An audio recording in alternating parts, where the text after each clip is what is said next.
Sillim një histori që tregon pak më shumë se atë që thot policia.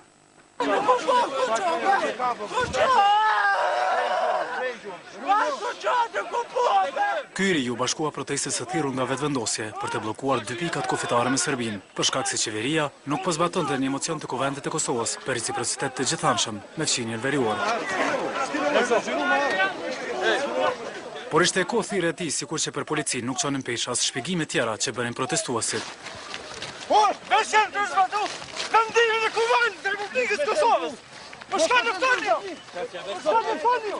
Për ta liruar rrugën, organet e rendit nuk pyesin as për moshën.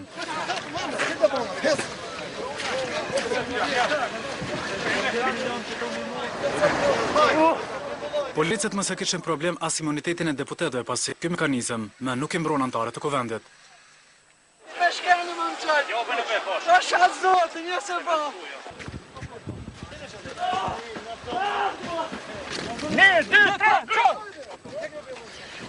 Në këso situata shqetësim për ndonjë polic ishin kamerat.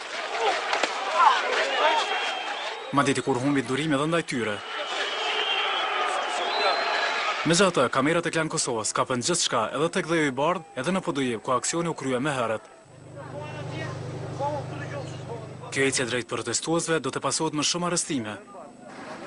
Për të ikur prangave, disa nga protestuesit largoheshin nga policia. Por Fisnik Ismaili Masiv mbeti aty.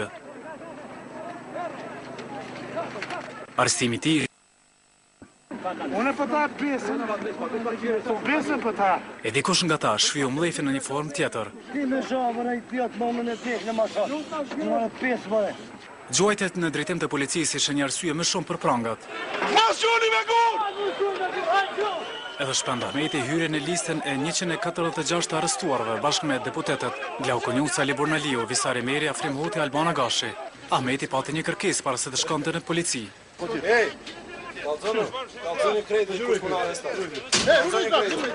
Por Shpend dhe të tjerët e vetëvendosjes nuk patën mbrojtje sikur Albin Kurti.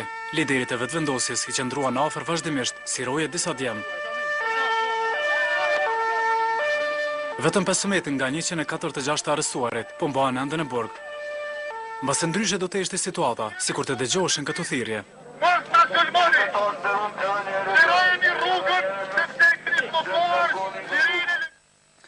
Por askush më mirë se ata që u arrestuan nuk din të tregojnë se çfarë bën policia gjatë dhe pas arrestimit.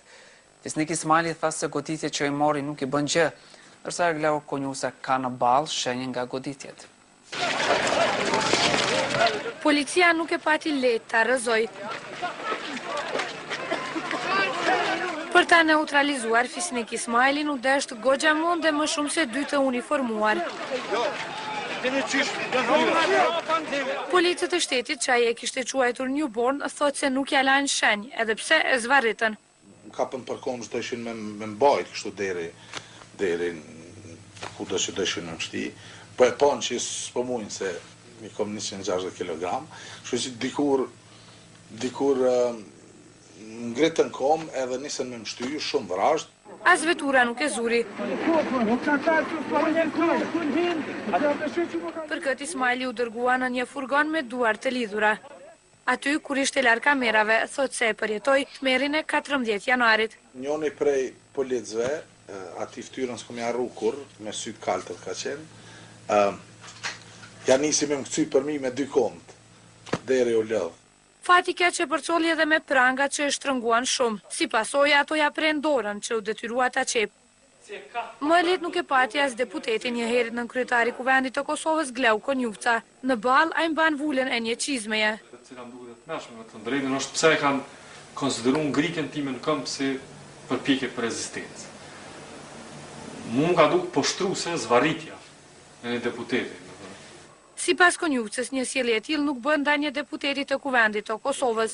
Edhe kryesia e kuvendit tregon, edhe krye parlamentari pse ju, po do të ishte mirë pse jo deputetët veç e veç. Ai tha se nuk e dia do e padis policin, por shtoi se do vazhdoi ta kryej punën e tij si deputet, duke mbrojtur vendimin e legjislativit për reciprocitet me Serbinë. Në këtë protest në cilësinë e fotografit nuk do të mund të jetë Vedat Gjymshiti. Ai dje u sulmua nga policia e Kosovës derisa po kryente punën e tij. U bë hallakam. Policia përplaste për tokë ata që rezistonin të arrestoheshin. E gjithçka tentoi të ndodhte larg syrit të medias. E vedate që punën prej kohësh si fotoreporter u përpoq të filmonte diçka që thot se ishte e ndaluar për policin. Unë kam qenë të fotografuar, për një moment e kom një klithmë. Jam kthy mrapa, kur jam kthy mrapa, kom pa një protestues që shkoni pranë gazit, i shtrin për toke, edhe njëri polici më shojke me shkel mbark, kthej sikur fëmia që kthejnë ka oç, me lujt nga oç. Edhe jam kthy më një herë, kom desh me marr pozit për me fotografu.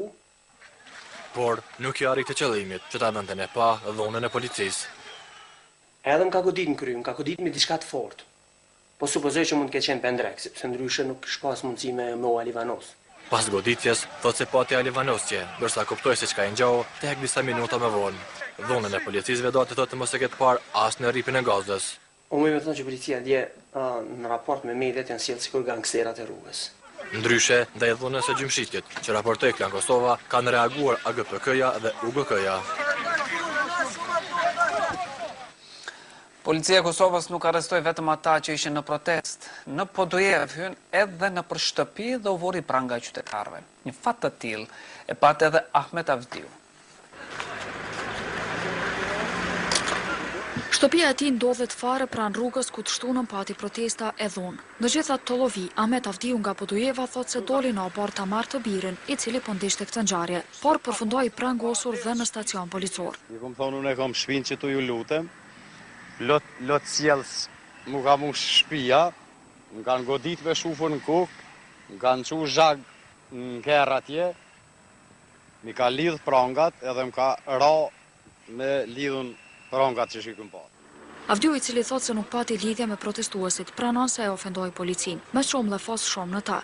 I kom thonë të lutem mos u berë, se unë jam me 3 plagë në trup, kum derë gjak, o idiot, o pis, o kriminel, për me veshti që të uniform. Duket se edhe më shumë u nervozua me që e arrestua në abort të shtëpis dhe para syve të fëmijëve. Ata jenë të regu post me konë të Gaddafit.